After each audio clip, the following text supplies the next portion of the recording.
क्योंकि सती के बलिदान के पश्चात शिव तो वैरागी हो गए हैं, अतः उन्हें पुत्र होना असंभव है। सोच लिया परमपिता, यदि मैं मरूं तो शिव पुत्र के हाथों में, अन्यथा किसी के हाथों नहीं। तथास्तु। अनर्थ! घोर अनर्थ हो गया है। तारकासुर ने अमृत प्राप्त कर लिया है। अब वो किसी भी क्षण असुरों के साथ मिलकर स्वर्ग पर आक्रमण करेगा। ओ, ये ब्रह्मदेव ने हमें इस अपराध का दंड दिया है। मैं अमर हो गया, तारकासुर अमर हो गया।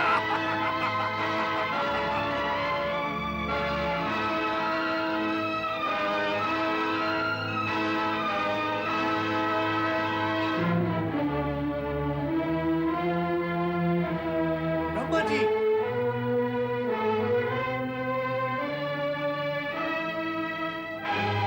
धन्य हो सृजनहार सृष्टिकर्ता ब्रह्मा जी, धन्य हो। क्या वरदान दिया है आपने तारकासुर को, ये जानते हुए भी कि उस देव शत्रु ने स्वर्ग पर आक्रमण करने की योजना बना ली है। तारकासुर की कठिन तपस्या ने मुझे उसे वरदान देने को विवश कर दिया था। तारकासुर से मुक्ति पाने का उपाय अब आप स्वयं सोचें।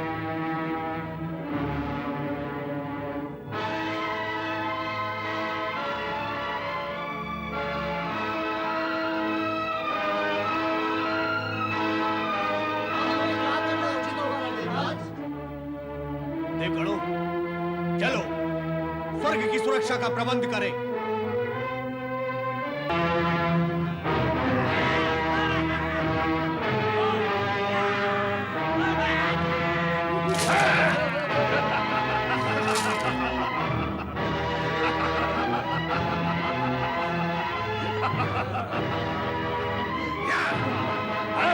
नीचे उतारो, अब सिंहासन पर हम बैठेंगे।